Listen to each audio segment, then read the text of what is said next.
Bonjour à tous, bienvenue dans cette nouvelle vidéo qui est en fait le prolongement de la vidéo précédente et plus particulièrement le prolongement de la rubrique du jargon sur laquelle j'ai voulu m'attarder plus longtemps. Donc déjà, si vous n'avez pas vu cette vidéo, je vous recommande de le faire avant de voir celle-ci en vous mettant la suggestion juste ici. Allez, je vous laisse 3 petites secondes pour cliquer. Voilà, je pense que c'est assez pour les explications. Bon visionnage à tous.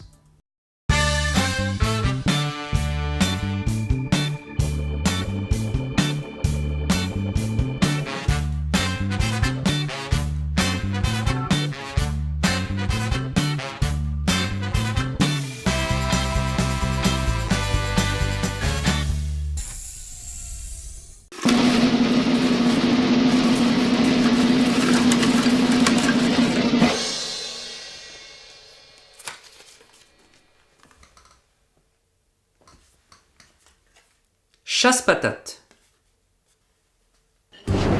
Nous sommes à Parmentier-sous-Bois. C'est l'hiver, et comme chaque hiver, c'est la période de la chasse-patate. Notre équipe de terrain a décidé de suivre pendant une journée l'avis de Jean-Louis. Jean-Louis, la nature, il l'aime. Jean-Louis, la nature, il la considère comme sa famille. Jean-Louis, la forêt, il la respecte.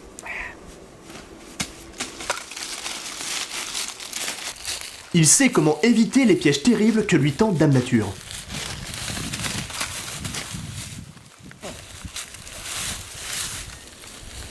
Tu comprends ça au montage. Bref, Jean-Louis est un chasseur accompli et passionné. Alors là, on va chasser les patates.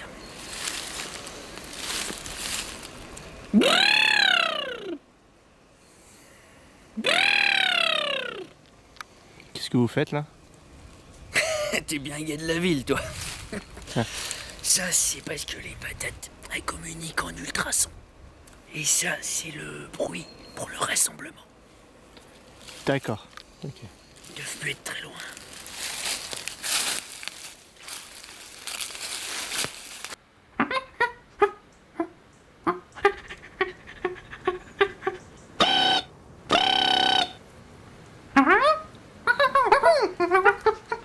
La patate, quant à elle, est un animal invertébré de la famille des patifères. Elle se déplace le plus souvent en famille, et c'est un animal très craintif qui se tapit au cœur de la forêt. Venez! On est sur leurs traces. Ça, c'est des traces de patates. Ah non, encore de la merde. Ça, c'est de la merde de petits girafons. Les girafons, c'est pas dans la savane? Ça, c'est ce qu'on veut nous faire croire. Ah. Allez, venez. Attention, faut pas faire de bruit comme ça derrière moi. Pardon. Ouais.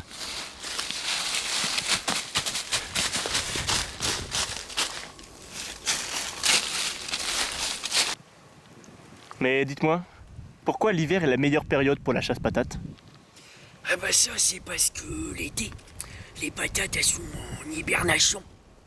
Et parce que sinon, elles frient sous la chaleur. Du coup, l'été, bah, c'est la chasse aux potatoes. Mais ça, bien sûr, c'est pas des trucs qu'on apprend dans les bouquins à l'école. Hein.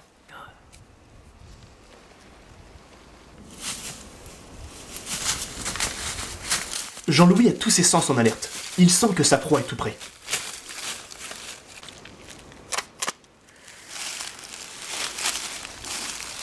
Oh le bestion!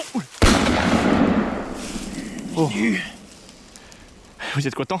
Ouais. La première prise de la journée, il est même pas à 18h. Félicitations. On va aller éviter ça avec les copains. Et on va voir notre proie. Malheureusement, il arrive parfois que la cible atteinte ne soit pas celle espérée. Ça ressemble pas à des patates, ça. Tant pis. Mais vous venez de tuer quelqu'un là? Arrête-toi! Tu coupes chaud, c'est moi qui te coupe. D'accord. Oh le bestion, reste là! Je dirais rien. Après quelques bons arguments donnés à 4 chiffres, il se trouve qu'en fait, Jean-Louis n'était coupable de rien. En effet, la casquette n'avait pas de propriétaire. Nous nous sommes donc immédiatement excusés auprès de Jean-Louis, et il nous laisse poursuivre notre enquête en vie. Ah, voilà.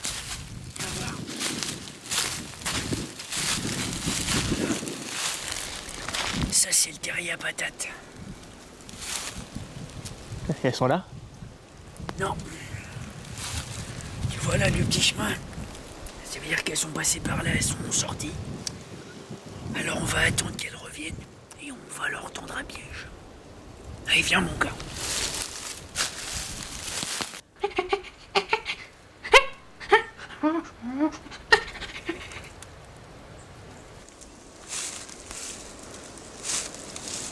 Et qu'est-ce que vous faites là? Ça, c'est de la bouffe de patates. Ça, les patates, elles aiment bien becter ça. Du coup, on va faire un amas.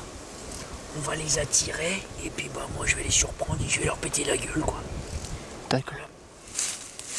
Donc maintenant, on va aller se planquer là-bas derrière la butte, et on va les attendre. Le piège est en place. Les patates mordront-elles à l'hameçon?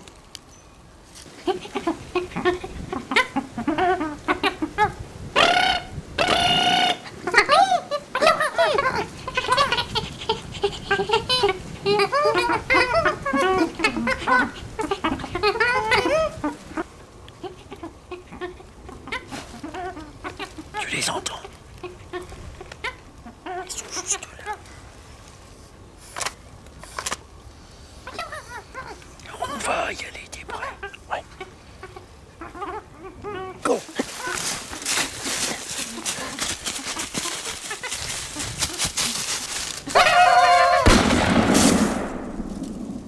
Oh putain, comment je leur ai défoncé la gueule! T'as vu là, on a une belle prise, c'est toute une famille. Elles sont encore toutes chaudes. C'est maman qui va être contente. Ça va être bon pour moi ce soir si tu vois ce que je veux dire. Allez, venez avec Popo. Après cette journée enrichissante et pleine de rebondissements, le monde de la chasse vous remercie, monsieur Jean-Louis. Bon ben voilà, le résultat d'une journée de chasse-patate. Allez, tu l'as bien mérité mon gars. Tiens. Cadeau de la maison. Non, je suis sûr que c'est pas ça. Alors... Envoyer de l'air, endiguer la sauce... Être en chasse-patate. Être intercalé entre deux groupes de cyclistes sans grand espoir de rattraper le groupe qui précède. Lorsqu'un coureur est en chasse-patate, deux solutions s'offrent à lui. Se relever, c'est-à-dire couper son effort pour limiter sa dépense physique et donc laisser le peloton revenir derrière lui, ou poursuivre courageusement sa quête improbable de rattraper les échappés, quitte à s'épuiser bêtement. Donc l'expression « être en chasse-patate » est venue caractériser un coureur qui se retrouve esseulé dans une position particulièrement inconfortable dans la course et dont l'effort est quasi systématiquement voué à l'échec. Alors après, si vous voulez schématiser, bon bah là, il y a les échappés, 2 minutes plus loin, il y a un gars tout seul, et 2 minutes plus loin, il y a le peloton. Vous voyez le gars tout seul là comme un con au milieu, bah, c'est lui qui est en chasse-patate. Mais ce qui vous intéressera sûrement, c'est de connaître l'origine de cette expression. Eh bien, elle a été inventée lors de la course des 6 jours de Paris. Cette compétition s'est déroulée de 1913 à 1958, sauf pendant les deux guerres mondiales, puis entre 1984 et 1989. Alors les 6 jours est un concept provenant des États-Unis, puis repris à Londres et enfin à Paris à partir de 1913. Les 6 jours de Paris se déroulaient au Vélodrome d'hiver et c'était l'épreuve la plus attendue et la plus suivie par tous les amateurs de cyclisme. Alors pour que vous compreniez bien l'engouement populaire énorme que provoquait cet événement, il faut que vous sachiez que c'était 20 000 personnes qui hurlaient au rythme de la course et des sprints. Alors en bas, c'était VIP avec champagne caviar, et en haut dans les tribunes, c'était le gros rouge avec le pack saucisson, pâté, sardines. Et au centre de l'anneau, c'était les loges, les dîners pour VIP, et les chanteurs, tels Edith Piaf ou Yves Montand, qui venaient faire le spectacle au cœur de la course. Et encore, pour bien vous montrer l'importance et la popularité de l'événement, il faut savoir que des couples prenaient parfois de quoi rester plusieurs jours, amenaient même leurs enfants et aussi leur pot de chambre.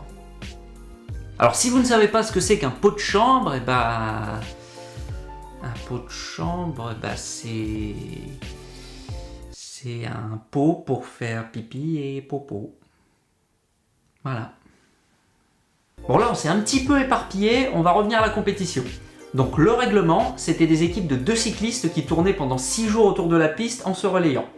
Et pour pimenter la course et distraire davantage les spectateurs, il y avait des sprints, des chasses et des primes qui étaient distribuées.